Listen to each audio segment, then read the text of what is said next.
Welcome to wise NEET and JEE academy.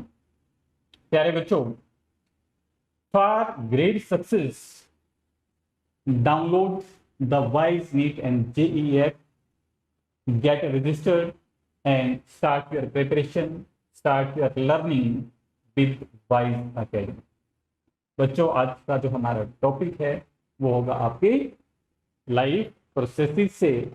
क्या topic होने वाला है भाई?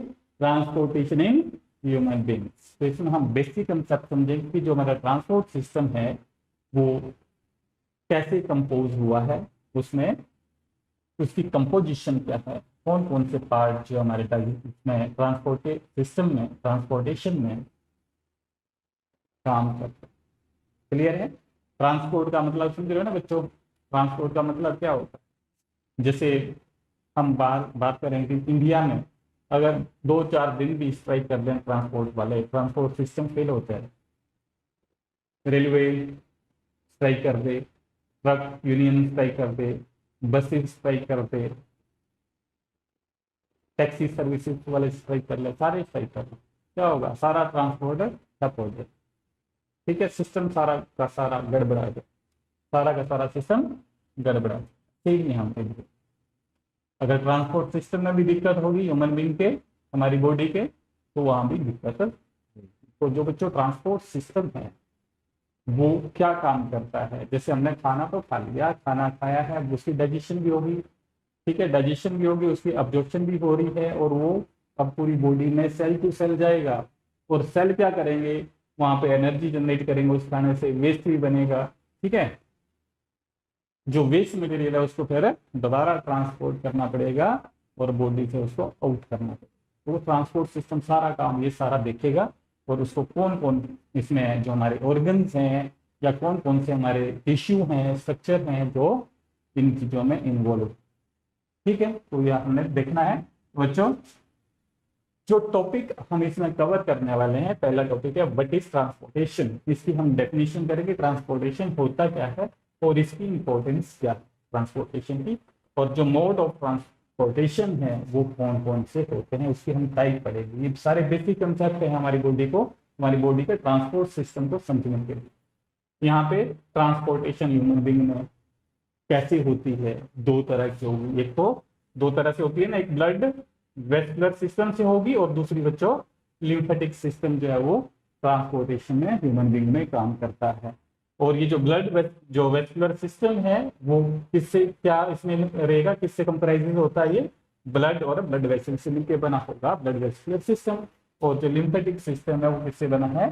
लिम्फ और लिम्फ वेसल से बने हुआ है। तो हमने ये सारी चीजें अब डिटेल में पढ़ने, ये सारे कंसेप्ट, और अपने नॉलेज को इंक्रीज कर।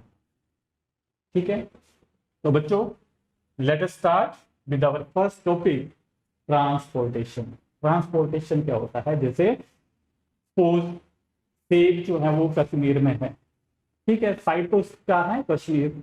अब उसको जाना है कन्याकुमारी, कैसे जाएगा भाई? ट्रांसपोर्ट से जाएगा ना, कोई नेटवर्क होगा ट्रांसपोर्टेशन का, तभी वहां तक पहुंच पाएगा। या किसी और कंट्री में जाना है उसके लिए भी ट्रांसपोर्ट चाहिए, वो बाई एयर जा सकता है, बाई शिप जा सकता है। तो वहां पे ट्रांसपोर्टेशन की बात। तो ट्रांसपोर्टेशन यहाँ पे क्या होती है ह्यूमन बींग में, कि जहाँ पे खाना ऑब्जर्व हो रहा है या बन रहा है, वहां पे जहाँ अवेलेबल है खाना, उस जगह से खाना ले जाके दूसरी जगह पहुंचाना, जहाँ उसकी जरूरत है हर सेल तक पहुंचाना।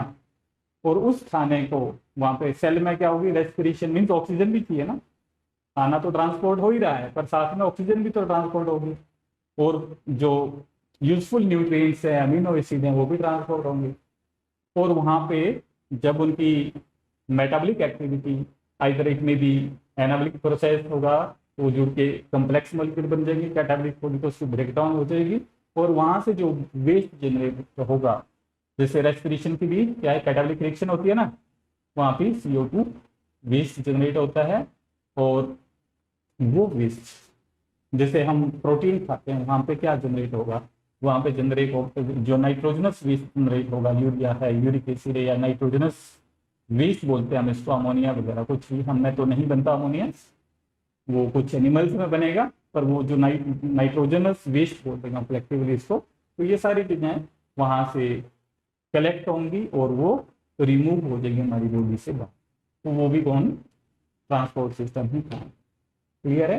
तो ट्रांसपोर्ट सिस्टम क्या होता है बच्चों, सिंपल है, the movement of material from one part to another, usually from the site of their availability to the site of their use. ठीक है, स्टोरेज भी होगी उसकी और एलिमिनेशन भी होगी, ये इसकी डेफिनेशन समझ आ गई ना, ये पहले समझा दिया मैंने कि इसमें क्या क्या होगा, वही चीजें लिखी। तो जो ट्रांसपोर्ट होती है it occur in all organism from microbes to large animal and, ये जो ट्रांसपोर्ट होती है ये हर एनिमल, हर ऑर्गेनिज्म में होगी। जैसे एनिमल्स भी आ जाएंगे उसके, माइक्रो ऑर्गेनिज्म भी आ जाएंगे और प्लांट्स भी आ जाएंगे। तो जो माइक्रो ऑर्गेनिज्म होते हैं बच्चों उनमें भी मूवमेंट होती है, जो वेस्ट मटेरियल है वो सेल सरफेस से बाहर जाएगा, जो यूजफुल चीजें वो सेल से अंदर भी आएंगे, न्यूट्रिएंट्स अंदर आएंगे, फूड अंदर आएगा, सॉरी फूड अंदर आएगा, न्यूट्रिशन उसकी। और वहां पे क्या होता है, जो सेल होता है ना, फूड वैक्यूल जो बनता है, मैंने वहां पे समझाया था तो मैं, digestion in paramecium and digestion in amoeba, मैं तुम्हें बता रखा था न्यूट्रिशन जब उसकी हो रही थी वो कैसे करता था। वहां पे एक मैंने मूवमेंट बताई थी, स्ट्रीमिंग मूवमेंट ऑफ साइटोप्लाज्म, जिसको क्या बोला था मैंने, साइक्लोसिस। वहां वो उस तरह की मूवमेंट होगी, लोकोमोशन वहां पे ट्रांसपोर्ट होगी, उसी के थ्रू, उसी मूवमेंट के थ्रू ट्रांसपोर्ट होती है मटेरियल की थ्रू द सेल। ठीक है, तो बच्चों अब आगे बढ़ते हम, ये जो ट्रांसपोर्ट है सारे शो करते हैं। जो इंपॉर्टेंस ऑफ ट्रांसपोर्टेशन है वो क्या है, क्या इंपॉर्टेंस, तो इंपॉर्टेंस हमने डिस्कस कर ली, बहुत सारी इंपॉर्टेंस होती है इसकी।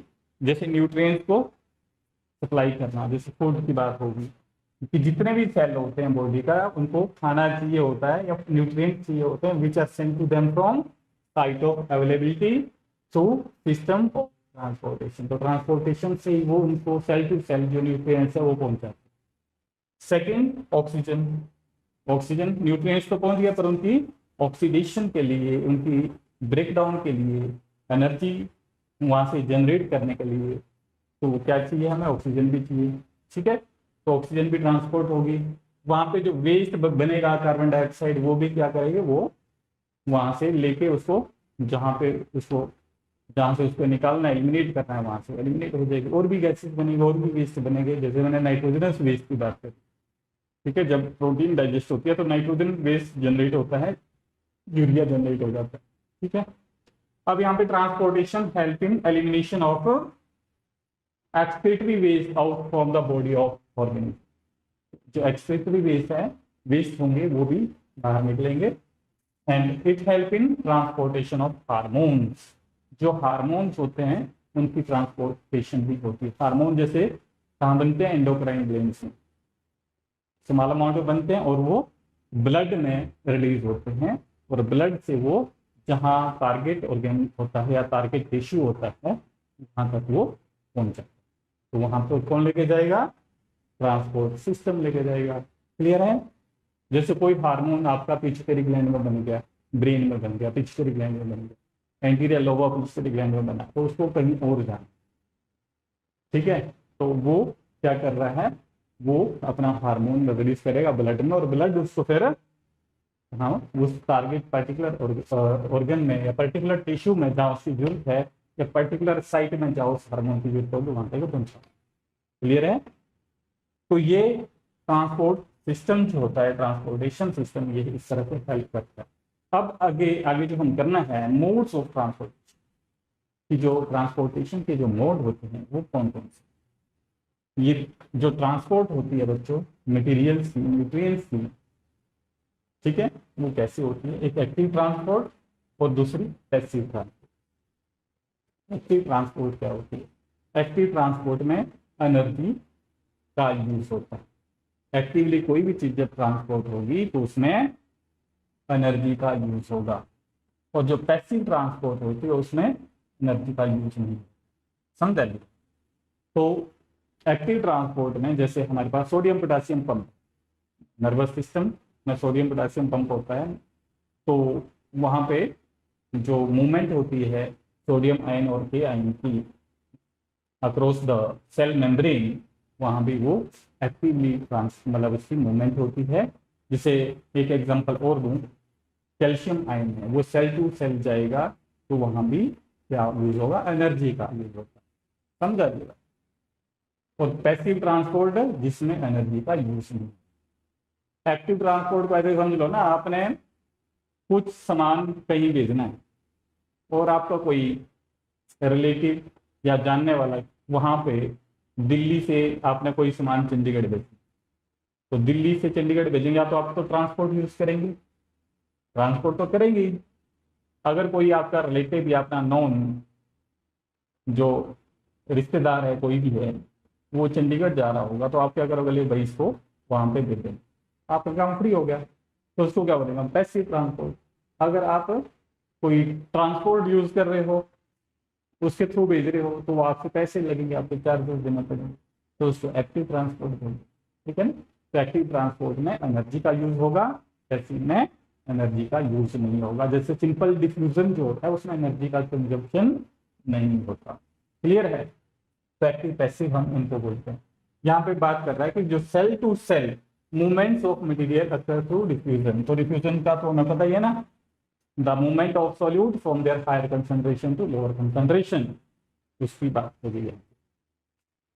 अब ट्रांसपोर्टेशन जो होती है ह्यूमन बीइंग में, जो ट्रांसपोर्टेशन है ह्यूमन बीइंग में वो कैसे होती है, कौन कौन से इसके पार्ट हैं जो ट्रांसपोर्टेशन में हेल्प करते हैं। ठीक है। तो यहाँ पे जो ट्रांसपोर्टेशन होती है बच्चों ह्यूमन बीइंग में, it is carried out by circulatory system. पता ही है सर्कुलेटरी सिस्टम कैरी करेगा इसको, पर बोल रहा है कि जो depending upon the fluid in that is present in the circulatory system, जो हमारे पास ये जो सिस्टम है सर्कुलेटरी सिस्टम, इसको दो तरह से डिवाइड किया गया। कौन कौन सा बच्चों, पहला first is blood vascular system and second one is lymphatic system. दो तरह। तो जो ब्लड वेस्कुलर सिस्टम होता है और लिम्फेटिक सिस्टम है, ये भी आपके सिलेबस में है।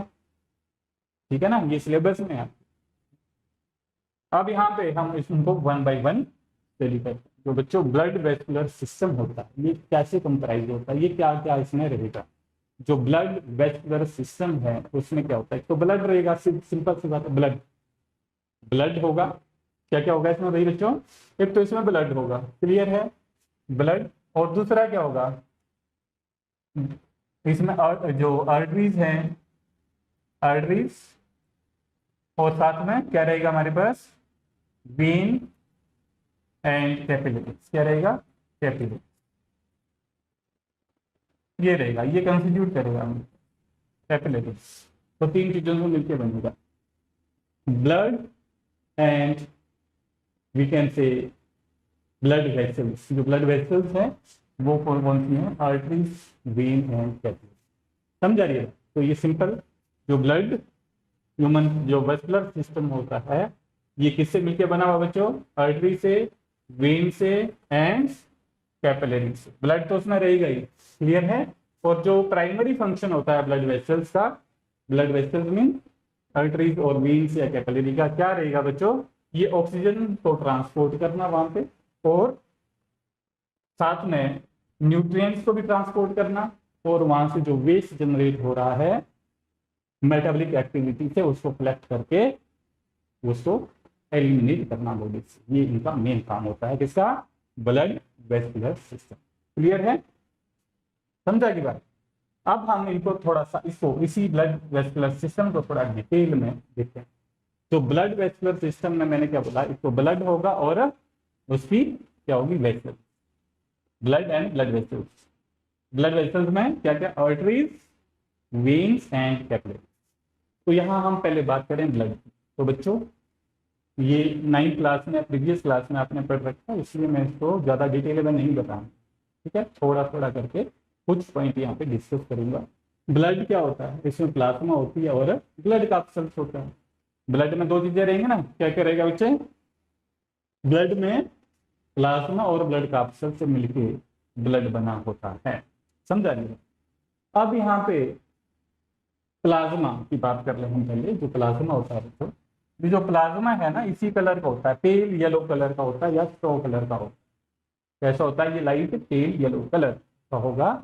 और ये जो प्लाज्मा होता है बच्चों, ये ब्लड का कितना परसेंट बनाता है, ये टोटल कितना होता है 55%। और प्लाज्मा अपने आप में कैसे बना हुआ है, प्लाज्मा अपने आप में बना हुआ है, इसमें 92% वाटर ही होता है क्या होता है, 92% वाटर होता है और 8% सोल्यूट होते हैं। 8% क्या है, सोल्यूट। 8% सोल्यूट है, बाकी क्या है इसमें सारे का सारा वही बच्चों वाटर है। और इसका कलर कितना है, कैसा है, इसका कलर है स्ट्रो कलर या लाइट पेल येलो कलर होता है।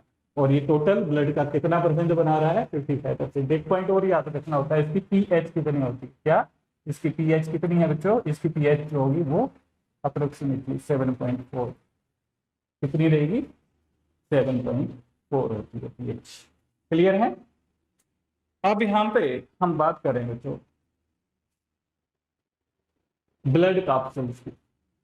जो ब्लड कैप्सूल्स होते थे वो कितनी तरह के रहेंगे हमारे पास, 3 तरह। कौन कौन से होते हैं blood capsule, mean blood cell कौन कौन से रहेंगे बच्चों, ब्लड सेल जो होते हैं, पहले आपके पास क्या है, आरबीसी रेड ब्लड सेल, फिर डब्ल्यूबीसी एंड प्लेटलेट्स। ये आपके पास 3 तरह के सेल होते हैं जो जिनको हम कलेक्टिवली ब्लड कैप्सूल की बोल देते हैं बच्चे। जो आरबीसी होते हैं, आरबीसी जो होते हैं ह्यूमन बींग में या मैमल्स में, हम मैमल्स की बात करें, जो मैमल के जो आरबीसी होते हैं वो डीन्यूक्लिएटेड होते हैं। कैसे होते हैं बच्चों, डीन्यूक्लिएटेड मीन्स इनमें न्यूक्लियस नहीं रहता। कैसे हैं ये, डी न्यूक्लिएटेड। कैसे हैं बच्चों ये, डीन्यूक्लिएटेड है। कैसे हैं, डीन्यूक्लिएटेड, इनमें न्यूक्लियस नहीं होता जब ये मैच्योर्ड हो। ठीक है, कैसे हैं, डीन्यूक्लिएटेड हैं और इनमें न्यूक्लियस नहीं होगा। Mature mammalian RBCs are denucleated. Clear है। एक्सेप्ट, इसमें एक्सेप्शन है। एक्सेप्शन में क्या लिखोगे तुम, एक्सेप्शन में लिखोगे आप कैमल। क्या लिखोगे बच्चों, कैमल। कैमल, जो कैमल है उसके आरबीसी जो है वो कैसे होते हैं, डीन्यूक्लिएटेड, सॉरी न्यूक्लिएटेड होते हैं। कैमल के जो होंगे कैसे होंगे बच्चों, न्यूक्लिएटेड। जो कैमल है और एक ललामा है, इसके इनके जो न्यूक्लियस होते हैं, सॉरी आरबीसी में, जो इनके आरबीसी में न्यूक्लियस रहेगा, क्या रहेगा इनके आरबीसी में, न्यूक्लियस। बाकी जितने भी मेंबर्स हैं उनके आरबीसी क्या होते हैं, डी। क्लियर है। जो आरबीसी होते हैं उनका जो लाइफ स्पान होता है वो कितना रहता है, 120 है। कितना होता है बच्चों, 120 दिन तक ये लाइव रहते हैं। और इनकी जो शेप होती है वो कैसी होती है, ये दिख रहा है ना हमें, दोनों साइड से ये प्रेस होता है, बाई कनकेव होती है। कैसी होती है इनकी शेप, बाई कनकेव। बच्चों इनकी शेप बाई कनकेव है, बाई कनकेव है, दोनों साइड से कनकेव होते हैं, अंदर की तरफ मुड़े। ठीक है, तो बाई कनकेव शेप है तो इसकी सरफेस एरिया बढ़ जाता है और इसमें ऑक्सीजन जो है वो ज्यादा बाइंड अप हो जाती है, कैरी मोर ऑक्सीजन, सरफेस एरिया बढ़ेगा। और ये रेड किसकी वजह से है, ये भी मैं तुम्हें कुछ बता देता हूँ। ये रेड होंगे किसकी वजह से बच्चों, हेमोग्लोबिन की वजह से। हेमोग्लोबिन जो है it impart red colour to these cells, और इसलिए इनको क्या बोलते हैं हम, रेड ब्लड सेल बोल देते हैं। और एक हेमोग्लोबिन जो है वो बच्चों कितने ऑक्सीजन मॉलिक्यूल कैरी करता है, 4। कितने कैरी करेगा, 4। कितने कैरी करता है भाई, 4 ऑक्सीजन मॉलिक्यूल कैरी करता है। ठीक है, ये हमारे पास आरबीसी है। तो आरबीसी मैंने क्या क्या डिस्कस करा हमने, आरबीसी जो होते हैं मैच्योर मैमलियन आरबीसीज आर डीन्यूक्लिएटेड, और इनका लाइफ स्पान 120 दिन होता है। लाइफ स्पान 120 दिन का, फिर कहाँ जाते हैं वो जो ग्रेवयार्ड होता है स्प्लीन, स्प्लीन में जो आरबीसी है वो उसका ग्रेवयार्ड। तो बच्चों ध्यान रखना, ये जो ब्लड बैंक भी है, स्प्लीन को हम क्या बोल देते हैं, ब्लड बैंक भी बोल देते हैं और ग्रेवयार्ड ऑफ आरबीसी भी बोल देते हैं। क्लियर है, क्योंकि ये आरबीसी को स्टोर भी करता है और आरबीसी को जो है, जो डेड आरबीसी होते हैं वहां पे जो इसका ग्रेवयार्ड की तरह वो उसका काम भी करता है। ठीक है, सोचो आगे बढ़े। व्हाइट ब्लड सेल, ये जो व्हाइट ब्लड सेल होते हैं, जो व्हाइट ब्लड सेल हैं, ये जो होते हैं इनमें कोई वो जैसे पिगमेंट नहीं होती इनमें, ये व्हाइट ही होते हैं, कलरलेस होते हैं, इनके बोलने का मतलब। और ये 2 तरह के हैं हमारे पास, एक कौन कौन से, एक ग्रेन्युलोसाइट और एक ग्रेन्युलोसाइट। जैसे नीचे वाले ये जो बने हुए हैं बच्चों, इओसाइनोफिल, न्यूट्रोफिल और बेसोफिल, ये क्या है हमारे पास, ये ग्रेन्युलोसाइट्स हैं। क्या है, ग्रेन्युलोसाइट।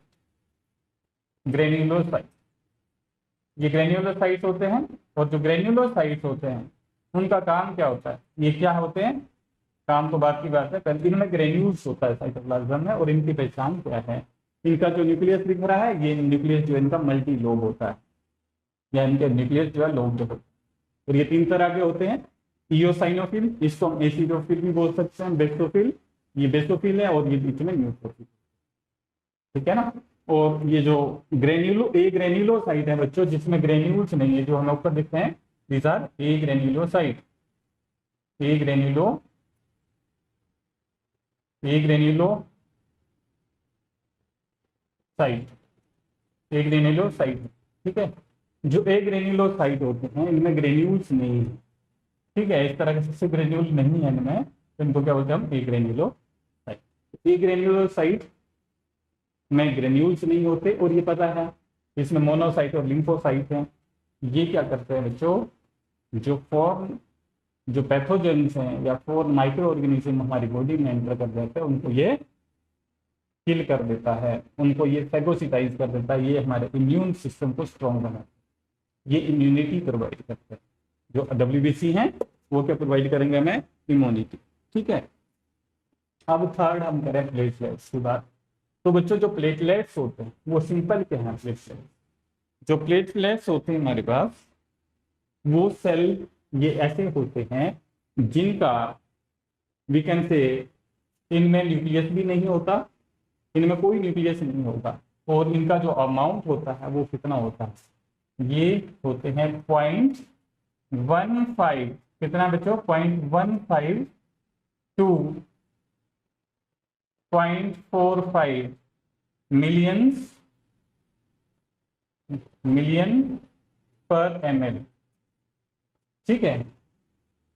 यानी कि 1.5 लाख से 4.5 लाख मिलियन, 1.5 लाख से 4.5 लाख पर ml ऑफ ब्लड में ये प्रेजेंट करते हैं, या 0.15 टू 0.45 मिलियन पर ml ऑफ ब्लड, ये। और प्लेटलेट्स का काम क्या होता है, ब्लड को क्लॉटिंग से बचाना, ब्लड क्लॉटिंग में हेल्प करवाना, बचाना नहीं, बचाने के लिए बच्चे जो ब्लड है ना हमारे पास, जो प्लाज्मा है, उसमें क्या होता है, उसमें एक हिपारिन होता है, क्या होता है, जैसे ये हमारे पास कैपिलरी है और इसमें प्लाज्मा और ब्लड कैप्सूल्स है ना, तो यहाँ पे एक और सब्सटेंस होता है जो सोल्यूट हिपारिन बोल देते हैं हम इसको। ये जो हिपारिन है ये ब्लड क्लॉटिंग से बचाता है। चलो यहाँ पे क्लॉटिंग बोला गया है, तो यहाँ पे ये चीजें हमें पता है। तो हिपारिन ब्लड में जब फ्लो कर रहा होता है, तो वहाँ पे हिपारिन ब्लड को क्लॉट होने से बचाता है। और ये जो प्लेटलेट्स होती हैं, they help in blood clotting. जहाँ अगर साइट ऑफ इंजरी होगी तो वहाँ पे ये क्लॉट बना देती है, उस जगह को ब्लॉक कर देती है, और यहाँ वहाँ से लॉस ऑफ ब्लड नहीं है। तो बच्चों पता है ना, जैसे आपने डेंगू के बारे में सुना होगा, डेंगू में क्या होता था, प्लेटलेट्स कम हो जाती होती है ना, प्लेटलेट्स कम होंगी तो जो हमारे पास जैसे ये आर्टरीज है या वेन्स हैं या कैपिलरीज हैं, उनमें बच्चों पोर होते हैं। वो जैसे यहाँ पे पोर है, प्रेशर के साथ क्या कर रहा है, आर्टरीज में ब्लड फ्लो कर रहा है ना। अब यहाँ पे प्लेटलेट्स, यहाँ पोर है तो प्लेटलेट्स तो यहाँ चिपकी हुई हैं, जहाँ से कि ब्लड जो है वो बाहर ना निकले, ब्लड सेल बाहर ना निकले। ब्लड में कुछ फ्लूइड तो बाहर निकल जाएगा, कुछ WBC भी निकल जाते हैं, लिम्फोसाइट वगैरह बाहर निकल जाएंगे, कुछ प्रोटीन भी निकल जाती है, ठीक है। पर यहाँ पे जब प्लेटलेट्स नहीं होंगे तो ये पोर जो है फ्री हो जाते हैं, क्योंकि प्लेटलेट्स इनको पोर्स को कवर करती है और ब्लड को बाहर नहीं निकलने देती। तो ये पोर बन गए तो वहां से RBC लीक आउट हो जाता है ब्लड वेसल से, ठीक है। और आपके जो ऑर्गन हैं उनके जो फ्री स्पेस है उसमें आ जाएगा, और वो वहां पे क्लोटिंग हो जाती है और आदमी की डेथ होती है। तो प्लेटलेट्स काउंट वहां पे मेंटेन करना पड़ता है in case of dengue fever. Clear है। तो प्लेटलेट का रोल क्या होता है ये हमने डिस्कस करा। क्लोटिंग में हेल्प करता है, साइट ऑफ इंजरी हो उसमें हेल्प करता है, और ब्लड को लीक नहीं होने देता। मीन्स जो सेल है RBC ये बाहर नहीं निकल पाएंगे। समझा रही है बात। और हम आगे बढ़े। अब आगे हमने जो पढ़ना है बच्चों, ब्लड वेसल्स, ये भी क्या है, पार्ट है हमारा इसका ब्लड वेस्कुलर सिस्टम का। ब्लड वेसल्स में क्या होता है बच्चों, artery, veins and capillary. Arteries, veins and capillary. पता है ना आर्टरीज, वेन और कैपिलरी। मैं यहाँ कैपिलरी की बात कर रहा हूँ, आर्टरी वेन्स हमने इसमें डिफरेंस में इसको हमने कर लिया। कैपिलरीज क्या होती हैं बच्चों? कैपिलरी जो होती हैं ये वन सेल थिक होती हैं। क्या होती हैं ये? One cell thick. वन है ये बच्चों सेल थिक, यानी कि इनकी जो थिकनेस होती है वो उतनी रहेगी एक सेल के बराबर, मतलब सिंगल लेड होती हैं ये कैपिलरीज, और ये हर पार्ट तक पहुंच जाती हैं। और इनमें जो ब्लड जो फ्लो होता है वो बिल्कुल स्लो होता है। कैसा होता है? स्लो। तो स्लो ब्लड होने का जो फ्लो है उसका फायदा मिल रहा है कि वहां पे जो, जैसे इसमें बिल्कुल स्लो चल रहा है, यहाँ कोई टिश्यू है, ये टिश्यू है सपोज, या यहाँ टिश्यू है, तो या क्या हो रहा है यहाँ पे, ये टिश्यू या सेल है, कुछ भी हम बात करें, यहाँ पे अगर इसमें ऑक्सीजन है तो यहाँ उसको टाइम मिल जाएगा यहाँ डिफ्यूज होने का, और यहाँ वेस्ट मटेरियल जनरेट हो रहा है जैसे CO2 है, वो यहाँ पे चली जाएगी। तो फ्लो है, जो न्यूट्रिएंट्स है उसने कैपिलरी से कहाँ जाना है उस पर्टिकुलर सेल में या टिश्यू में, तो यहाँ फ्लो इसका ब्लड का स्लो होता है और वहाँ पे मैक्सिमम टाइम मिल जाता है एक्सचेंज के लिए, तो इसका यूज है। ठीक है, और ये कैसी होती है? One cell thick. और इसमें पोर होते हैं, पोर्स भी रहेंगे, जैसे मैं पीछे डिस्कस कर रहा था इन केस ऑफ प्लेटलेट्स, जो हमारे पास कैपिलरी नेटवर्क है या आर्टरीज का एग्जाम्पल दिया, उनमें पोर्स होते हैं, और उन पोर्स से भी जो हमारे पास WBC हैं, लिम्फोसाइट है, वो बाहर निकल जाते हैं, और कोई भी जर्म होगा वहां से, माइक्रो ऑर्गेनिज्म होगा तो उनको किल कर देते हैं। ठीक है, इम्यूनिटी प्रोवाइड करते हैं इस तरह से। तो बच्चों ये बिल्कुल फाइन होती हैं, थ्रेड लाइक होती हैं कैपिलरीज, और ये हर पार्ट तक पहुंचती है, और यहाँ ये न्यूट्रिएंट्स की सप्लाई करती है, और जो वेस्ट मटेरियल है यही कैपिलरी कलेक्ट करती हैं, और ये कैपिलरी बहुत सारी मिलती है। अगर इसमें वेस्ट मटेरियल कलेक्ट करा है तो वेन्स की तरफ चला जाएगा वो, और यूजफुल चीजें यहाँ से हार्ट के थ्रू यहाँ आएगी, और वहां पे वो डिस्ट्रीब्यूट कर सेल टू सेल। ठीक है, tissue to tissue, organ to organ. Clear है? तो बच्चों बढ़ते हैं आगे। आगे का जो आपका हमारा टॉपिक है वो क्या रहेगा? डिफरेंस बिटवीन आर्टरीज और वेन। तो आर्टरी और वेन कैपिलरी समझा गया, आर्टरी वेन का हमें जल्दी जल्दी 3-4 डिफरेंस समझें, आर्टरीज और वेन क्या होती है, यहीं से उसका क्लियर हो। तो बच्चों वेन तो हमें दिख जाती है बाहर से, ये ज्यादा डीप नहीं होती, ऊपर ऊपर होती हैं। जो आर्टरीज होती हैं वो डीप होती हैं। ठीक है, तो हम इसका पॉइंट ऑफ डिफरेंस देते हैं, आर्टरीज और यहाँ पे वेन। तो बिल्कुल सिंपल है, arteries carries oxygenated blood away from the heart. जो ऑक्सीजनेटेड ब्लड है आर्टरी, उसको, जैसे आर्टरी है रेड कलर की बन रही है ना, ये आर्टरीज हैं, तो आर्टरी क्या करेगी बच्चों? ऑक्सीजनेटेड ब्लड को हार्ट से पूरी बॉडी में लेके जाती हैं, और जो वेन है they carry blood from the tissue of the body back to the heart. यहाँ पे बोलना चाह रहा है कि जो हमारा डिऑक्सीजनेटेड ब्लड है, मीन्स कार्बन रिच ब्लड है, उसको क्या कर रहा है ये? वहां पे हार्ट तक लेके जाए। कौन? वेन्स। हार्ट कौन सा? हार्ट का जो राइट ऑरिकल होता है उसमें ये पोर कर देगा, फिर वो राइट वेंट्रिकल में जाएगा, राइट वेंट्रिकल उसको pulmonary we can say artery के थ्रू ऑक्सीजनेशन के लिए यूज होगा। ठीक है, टुवर्ड्स द लंग सर्फेस। ठीक है ना, वहां पे तो ये चला जाता है। तो यहाँ पे हम बात कर रहे हैं जो second difference, artery carries oxygenated blood accept pulmonary artery, जो मैंने अभी डिस्कस करा कि जो डिऑक्सीजनेटेड ब्लड है वो पल्मोनरी आर्टरी से, पल्मोनरी आर्टरी मींस वो हार्ट की तरफ, जो लंग्स की तरफ जा रही है, उसमें ये डिऑक्सीजनेटेड ब्लड रहेगा। और यहाँ पे वेन भी डिऑक्सीजनेटेड ब्लड कैरी करेंगी, जितनी भी वेन्स होती हैं, all the veins accept pulmonary veins carry deoxygenated blood. तो पल्मोनरी वेन को छोड़ के जितनी भी वेन्स होती हैं वो डिऑक्सीजनेटेड ब्लड कैरी करती हैं। इनको हम आगे देखेंगे हार्ट में, जब हम हार्ट स्टडी करेंगे तो वहाँ बिल्कुल और ज़्यादा क्लियर हो जाएगा। फिर हम जो exchange we can say exchange of gases हैं या ट्रांसपोर्ट ऑफ गैसेज है, वहाँ और ज़्यादा क्लियर हो जाएगा। तो ये चीज़ें अपने आप याद हो जाएंगी। Difference, arteries have thick elastic muscular वाल। तो आर्टरीज में क्या होती है, जो इसकी जो वाल होती है वो थिक होती है, क्योंकि ब्लड इसमें प्रेशर के साथ फ्लो करेगा, और इनकी कंपेरेटिवली थिन होती है, ब्लड जो है वो बिल्कुल स्लो होता है। Arteries are usually position deeper within the body, तो ये डीपर रहेगी, गहरी होती है। ठीक है, और जो वेन है वो ऐसे ही दिख रही है, हाथों में दिख जाती है, जो बैक साइड है वहाँ दिख जाएगी। यहाँ ये जो ज्वाइंट है हमारा, ये आर्म का जो ज्वाइंट है यहाँ हमें दिख रही है, ठीक है, वो वेन्स होती है, वो दिख जाती हैं। वेन जो होती हैं वो usually position closer beneath the surface of skin. इसमें जो आर्टरीज होती हैं बच्चों, आर्टरीज में वेल्व नहीं होते, ठीक है, आर्टरीज में वेल्व नहीं होते क्योंकि वो पानी बिल्कुल प्रेशर, पानी नहीं, ब्लड बिल्कुल प्रेशर के साथ जाता है, क्लियर है। तो वहां पे वेल्व का नहीं होता यूज, और यहाँ पे वेल्व प्रेजेंट होते हैं, ब्लड स्लो चलता है ताकि वो पीछे ना जाए दोबारा, उसको ऊपर ऊपर स्लो मूवमेंट होती है। या फिर बाल याद रखो तुम, जो वेन्स होती है उसमें वेल्व प्रेजेंट होते हैं, आर्टरीज हैं उसमें वेल्व एब्सेंट होते हैं। तो ये मैंने बता ही दिया कि इसमें ब्लड जो है हाई प्रेशर पर फ्लो करता है, और इसमें प्रेशर के साथ फ्लो नहीं करता, ज्यादा प्रेशर होता है इसमें, लो लिख देना वहां पे, blood flow under low pressure in case of when. And last, arteries empty up at the time of death. जब किसी की डेथ होती है तो आर्टरीज खाली हो जाती है, उनमें ब्लड नहीं होगा, पर वेन जो होती है they get filled up at the time of death. समझा कि बात, वेन जो है वो भर जाती है at the time of death blood से, और वो आर्टरीज हैं वो खाली होती। क्लियर है, these are the difference in arteries and. बच्चों अब हम समझ लें कि हमारा लिम्फेटिक सिस्टम क्या है।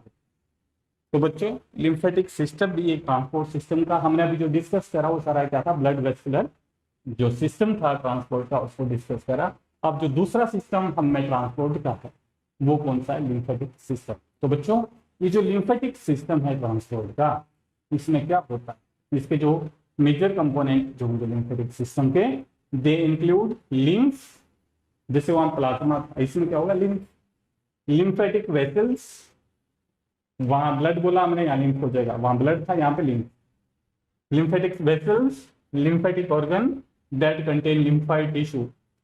Lymphatic vessels are the structure that absorb the fluid that diffuses from the blood vessels, capillaries into the surrounding tissue.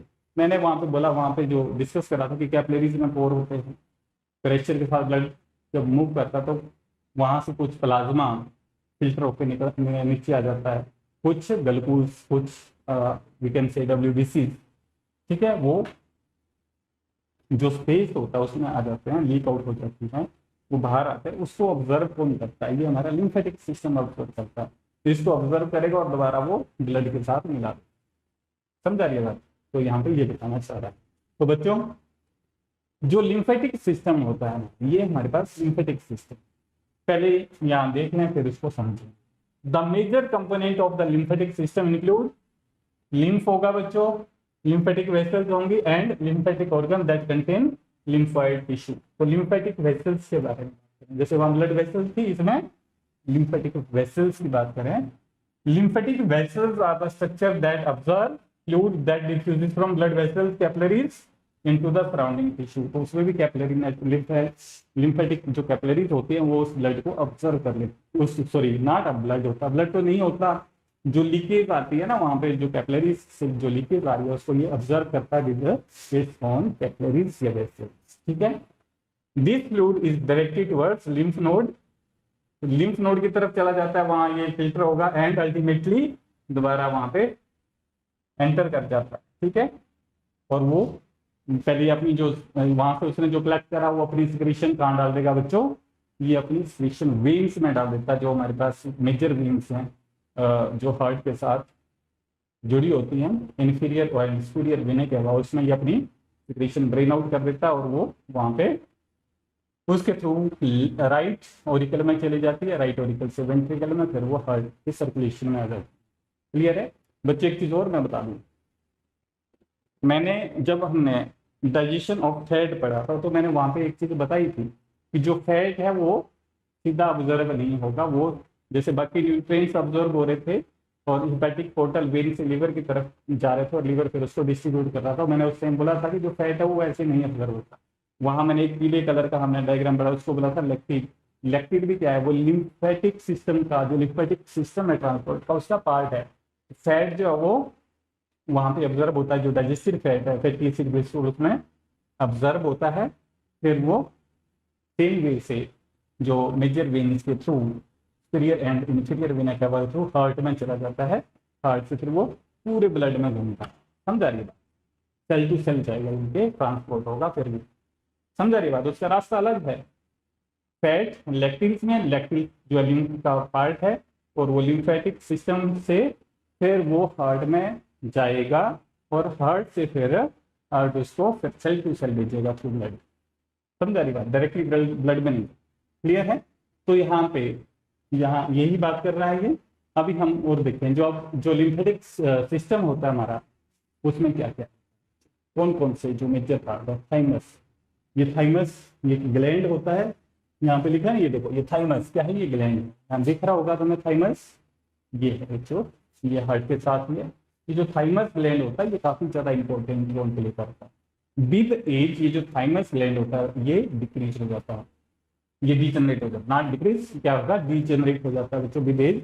और ये जो थाइमस ग्लैंड है ये लिम्फोसाइट में आता है, जिन लिम्फोसाइट को क्या बोलेंगे हम, टी लिम्फोसाइट। क्या बोलेंगे बच्चों? टी लिम्फो,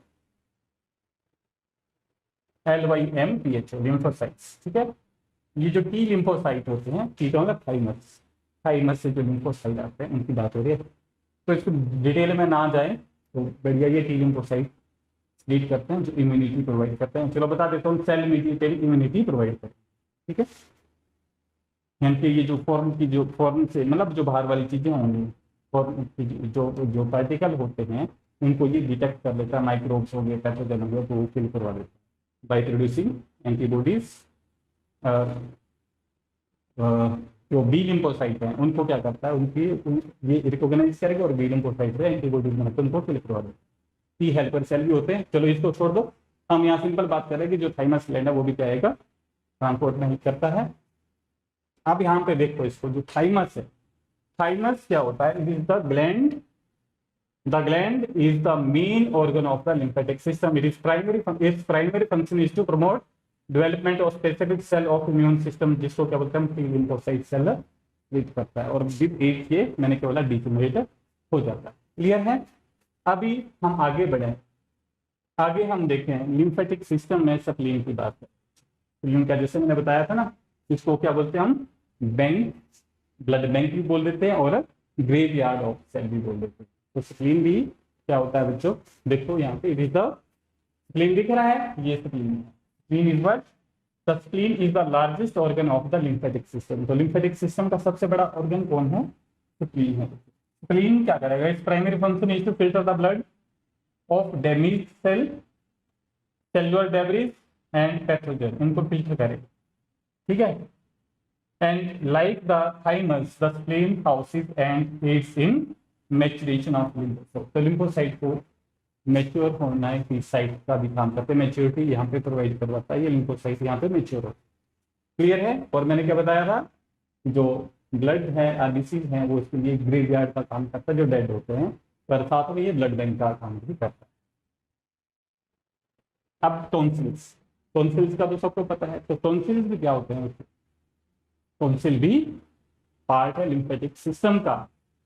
इसमें आज हम बेसिक कर रहे हैं इस लेक्चर में, और ये आपको आने चाहिए, इनकी समझ होनी चाहिए, तभी आगे के टॉपिक बहुत ज़्यादा क्लियर होते हैं। ठीक है, इसका आपको पीडीएफ मिल जाएगा, नोट्स मिल जाएंगे। ठीक है, आप इनको बिल्कुल डिटेल में एक बार समझे, पढ़ें, समझे, सुने।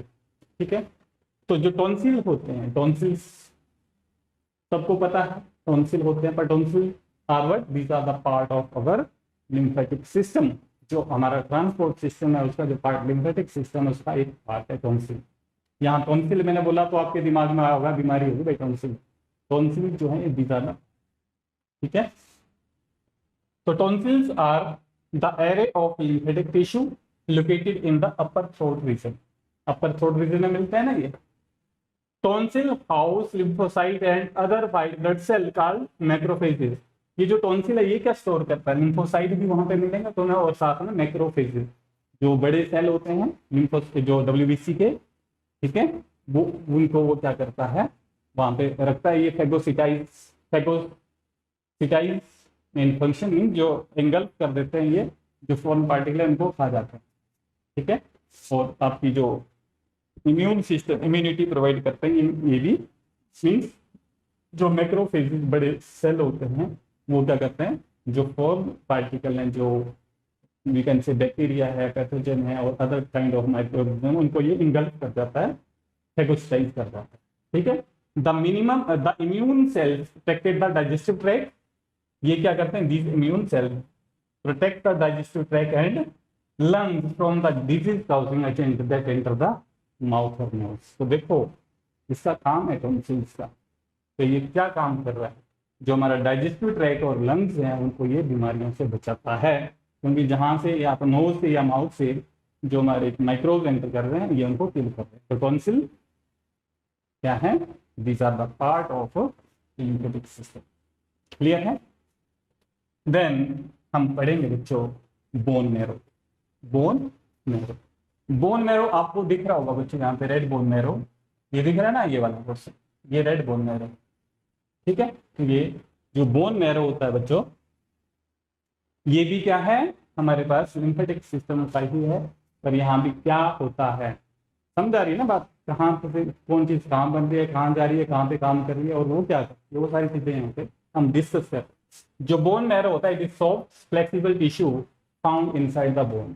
ठीक है, और बोन मैरो में क्या होता है, जो हमारे ब्लड सेल्स होते हैं, ब्लड कैप्सूल जो होते हैं वो सिंथेसाइज होते हैं। Bone marrow is responsible for the production of blood cell, RBCs, डब्ल्यूबीसीज एंड प्लेटलेट्स। तो ये कहाँ बन रहे हैं, तीनों के तीनों ब्लड कैप्सूल्स बोन मैरो में ही बनते हैं। नेक्स्ट जो होगा हार्ट। तो बच्चों ये जो हार्ट है इसको हम जो ट्रांसपोर्ट सिस्टम में करेंगे। आप ये सोच रहे होंगे कि मैंने ट्रांसपोर्ट सिस्टम में हार्ट को इंक्लूड क्यों नहीं किया, इसको मैं बाद में इसलिए कर, क्योंकि जो लिम्फ की जो कलेक्शन है वो भी कहाँ आती है, हार्ट में आती है बच्चों, और जो ब्लड वेसल्स हैं वो भी हार्ट के साथ भी कनेक्ट होती है, अपनी सिचुएशन वहाँ से वेस्ट कहीं से आ रहा है, कोई चीज़ वहीं से जा रही है। तो हार्ट जो हमारा एक मेन पंपिंग ऑर्गन है जिसके साथ ये सारा सिस्टम जो है वो जुड़ा है, और हार्ट और एसोसिएटेड जो we can say blood vessels and lymph vessels हैं वो ही हमारा क्या है, ट्रांसपोर्ट सिस्टम। कंक्लूजन तो यही निकला, वो ट्रांसपोर्ट सिस्टम है। तो अब जो हमारा टॉपिक रहेगा अगला वो रहेगा हार्ट। हार्ट क्या होता है उसकी हमने उसकी स्ट्रक्चर स्टडी करना है, और उसमें किस तरह से ट्रांसपोर्ट ऑफ गैसेज होती हैं, सिंगल सर्कुलेशन क्या होता है, डबल सर्कुलेशन क्या होता है। ठीक है, वो हम इसमें डिस्कस करें। क्लियर है। Thank you, thanks for watching.